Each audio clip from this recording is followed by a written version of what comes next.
Hey y'all, welcome back. I'm Charisma with Traveling with Charisma Cam.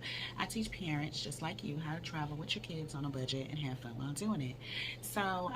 Today I kind of want to talk about that phrase, America is ghetto.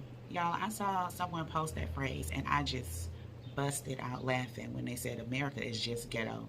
And I'm like, that statement is so ghetto to me. But it's really not. Y'all, by definition, ghetto is a slum area. It's a slum area that's typically occupied by minorities, but it's a slum area. And, if you look at the world as a whole, everything that is going on in America, you know, older people being shot in smaller towns at church, in the grocery store, children being hunted down like animals in schools. The fact that our government does absolutely nothing to protect us. We're owned by politics and money. It's no longer a democracy that's for the people. Of course, they say we go and vote, but frankly, it's not popular vote, it's electoral vote. So we vote for people who choose who actually goes to office. Electoral vote was put in place um, decades and maybe hundreds of years ago um, to because they didn't feel like the people were intelligent enough to vote for their leaders. Well, this is 2022 now. Are we still not intelligent enough to vote for our leaders? Because frankly, it seems like the people that we're voting for to vote for our leaders are voting for the leaders based off of how much money they're being given. No one is choosing the leaders based off of what's best for the people. Because, and I'm no political science major. However, I would think what's best for the people is that the people are alive. I mean, I'm just saying. So people look and they say, "Oh, you're a single mom and you left the states and you're traveling. That must be hard." But it must be hard to live in America right now. Here it is, the end of the school year for most of these children. They may have till Friday to go. And are you sending your kids to school right now? Did you send your kids to school today? Because I don't know about you, but as a single mom working in America, my only choice was to send my children to school or call out of work. But it's not safe to send your children to school in America. But it's too expensive to call out of work too many days. Because frankly, it's a rat race. You work to survive, and you only survive if you work. So if you're one of those people that's already escaped America, kudos to you for getting out. But if you're still there and you're still wondering, should I go? I went. I had to for multiple reasons. I had to because I'm a black woman with a black son. I have a black son with a disability. I mean, honestly, if being black wasn't bad enough, being a black male wasn't bad enough, by the time you add a black male with a disability or special needs on top of it, you have a target. Because America is shoot first, ask questions later. Nobody's going to ask if my child understood or why my child didn't respond the way they wanted them to. I'm going to be honest, I don't have any disabilities, but if I'm not breaking a law and a police officer yells and screams at me, I may freeze up too. So what do you expect a child with autism to do? And what happens when that child becomes an adult with autism? So for me, until there are changes in some of these laws, America's too ghetto for me.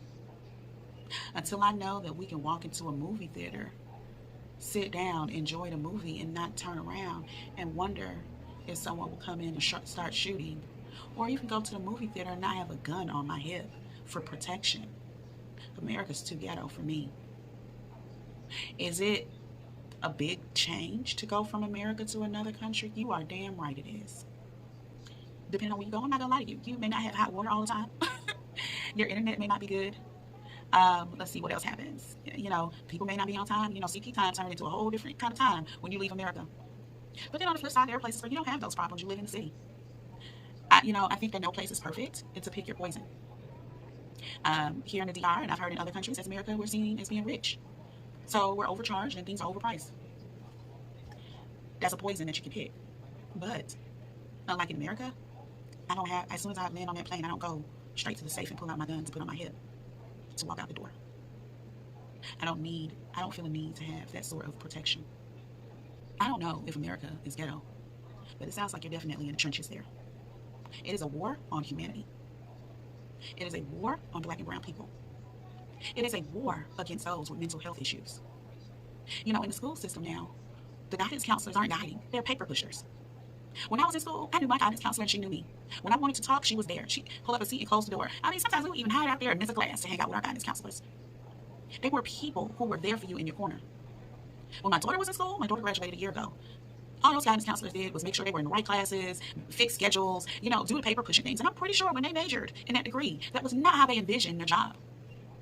They probably, and I'm not a guidance counselor, but they probably thought they would be making a difference, that they would be helping children, that they would be identifying those that may be in bad situations or needed help. Because as I'm reading an article, a friend sent to me, this man that killed these children in Texas was 18. He just got the ability to get a gun. And not only did he get a gun, he got a rifle and so much ammunition. They said that he was bullied in school. They said that he kept himself at work. He did his job and he went home. This man is a year younger than my daughter. Did he have the same type of guidance counselors there? Because nobody was ever there to help the kids through COVID-19 when my daughter went through that. There was not a guidance counselor that helped them or reached out to them. With a pandemic, right?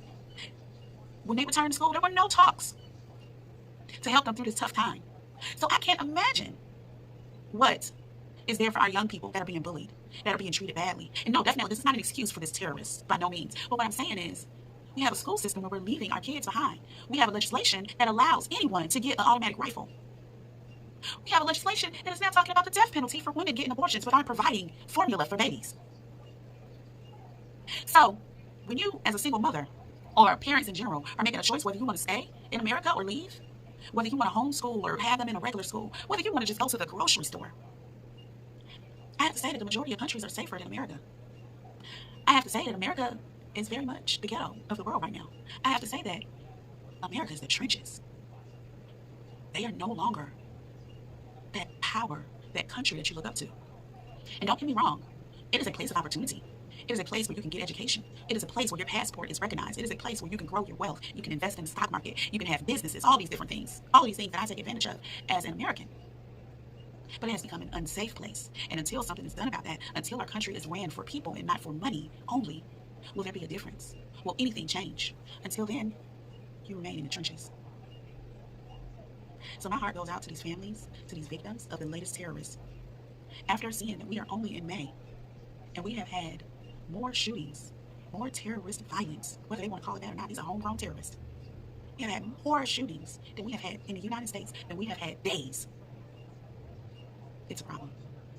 When we see this on TV, and we no longer are in shock that someone is shooting up a school, because we know that in the United States, our children do active shooter drills. Y'all, I don't even know what to do for an active shooter drill, but the children do. And if they make a noise, they may be next. I saw in the article, I think it was a survivor of the Columbine shooting, who said it's not enough anymore for the president to give prayers. It's not. It's time for a solution. We are way overdue for a solution. This started in the 90s. We're in the 2020s. This started when I was in elementary school. I'm a whole adult now. Yeah, I don't know if America's the ghetto, but it damn sure ain't safe. All right, so, I don't know. That's all I got for you. That's my rant for today.